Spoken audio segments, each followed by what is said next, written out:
Stop. Just stop. Maybe there's a better way. Folks, first of all I want to tell you that my YouTube channel has a governor on it. And they're slowly winding it down to 0 viewers.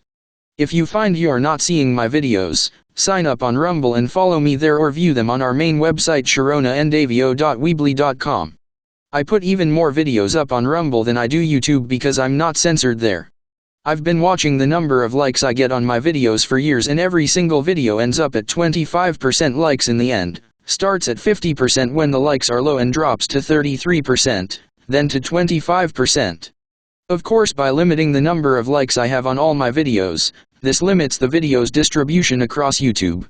They obviously allow more likes on your puppy and kitty videos because they don't oppose their agenda. Every single video this pattern just repeats itself over and over. Don't try to tell me this isn't automated to work against more people hearing my messages.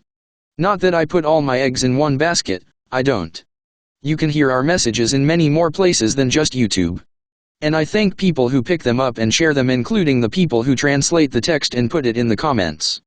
I don't know if YouTube thinks they're discouraging me, because they're not. But what they're doing is not revealing the true numbers to me, and obviously if they're messing with my account, they're also messing with you. You won't get to see the video perhaps. I put out videos every Sunday, Tuesday, Wednesday, and Friday at 10:30 a.m. If you don't see them, then they're keeping you from doing so. Rumble won't, and you get to comment there as well. On with our video. Sharon just wants to take the time to tell you to stop and smell the roses. What roses?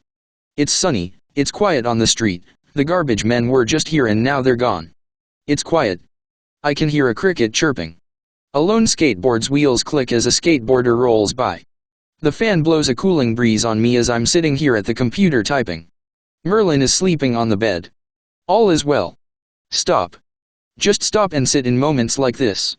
You're a busy person, we know. You've got a lot to do, kids, job, bills, whatever. You relax by watching sci-fi movies. How do you feel when you're done watching The Terminator? Yes, sorry, that's the last sci-fi movie I actually know the name of. Seriously? You've got the jitters. You're anxious. How does that even feel? I don't like it. I like crickets. When I first started to stop and relax, it was always in response to the fact that I felt overwhelmed with stress. Now I don't let myself build up stress to that degree. I walk away and deal with stressful things in small bunches, and if people seek to overwhelm me, I walk away from them. I keep myself as calm as possible. Why?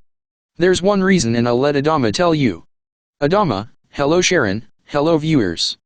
There is a reason to remain calm at all times. This is when you are in your most powerful state. You've been taught otherwise on Outer Earth. You've been taught to multitask. You've been taught to run is to save time. You've been taught to do many things at once will save time. You've been taught that to scream gets you what you want. No. There are other ways of doing things. For example, screaming at another person because they don't or they won't cooperate with what you want, even though perhaps what you're asking is perfectly reasonable and in their best interests as well. Losing your temper because they won't listen to you is not the way to go about it. I remember a time that my mother, who was born in Holland, wouldn't eat pumpkin pie. Why? Because it was Canadian. I told her pumpkin pie was delicious. It was one of my favorites. After waving my arms up in the air and admonishing her for being so damned stubborn, we finally went to the grocery store to buy a pumpkin pie and some whipping cream. We whipped the whipping cream up and served the pie at dinner time. She loved it.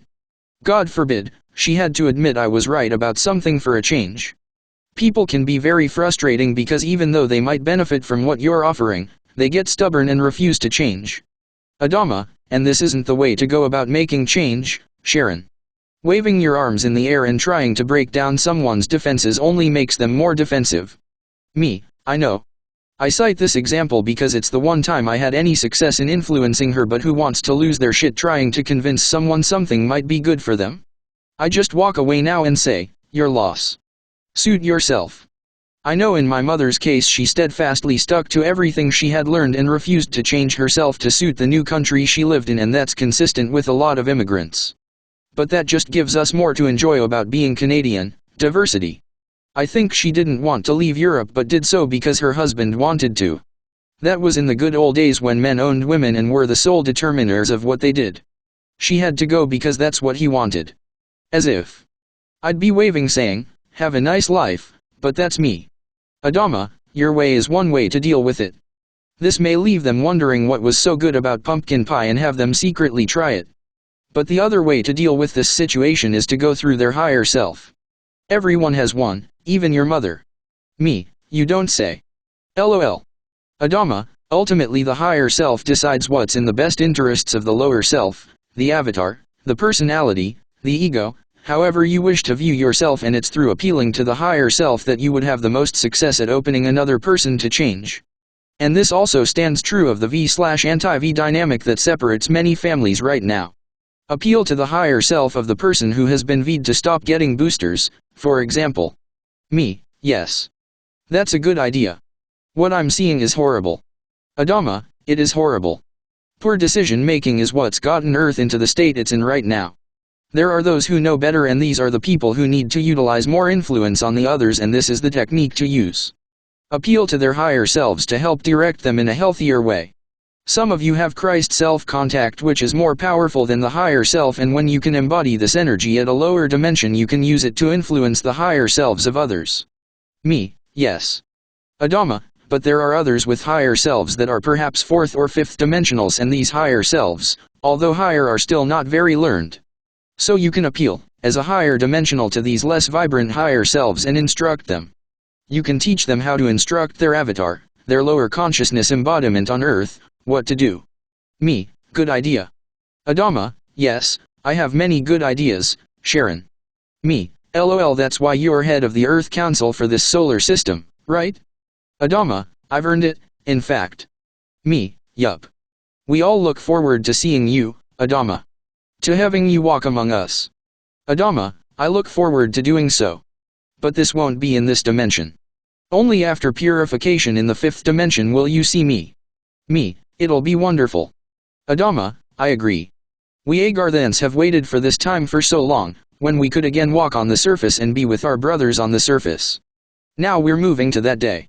It would be a mistake for many to believe that all higher selves come from heaven.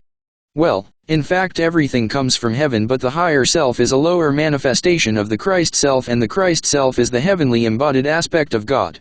There are levels to the embodiment of the God energy within a particular being. Me, and we're the lowest here on Earth.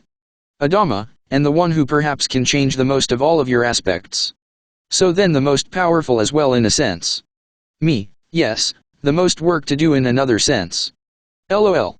Adama, yes, it is a lot of work, but your Christ self sent you to be with Earth and to allow it to work through you, and you do.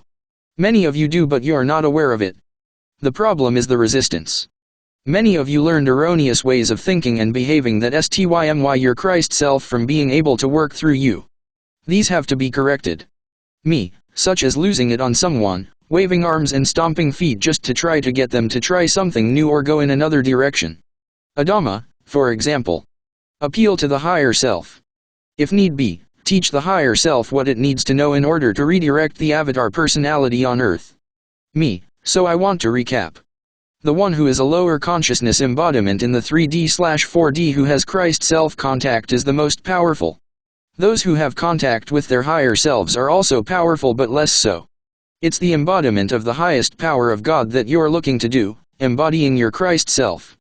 Just think, there are people on this planet who have no conscious contact with even their higher selves. The higher self still influences the avatar, but has to do it in subconscious ways. Adama, yes. A problem on the surface. Yes, it's about how much energy you can embody. At times, Sharon, you're too sick to be able to hear much of Athena, other times you work with her to battle darkness. Perhaps people don't realize the importance of the body in all of this. The sicker you are, the less able you are to embody higher consciousness, such as at the Christ self level. Me, yes, I have the implant which helps me, but if I'm sick or in a really bad mood, I even have trouble hearing Ivo using the implant, and our consciousnesses are connected. The body is really important in all of this, and that's why people have experienced so much toxification, to keep you sick and your frequency incapable of aligning with higher consciousness. It's all been deliberate.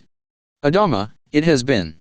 The body is now changing in order to be able to embody fifth dimensional consciousness energy. Many of you who have been holding higher Christ self energy have bodies that are depleted and burning out just because of this fact alone, and perhaps the fact that you've been, out of ignorance, using maladaptive techniques to be able to continue to embody this higher energy. Me, like addictions for example. Adama, for example.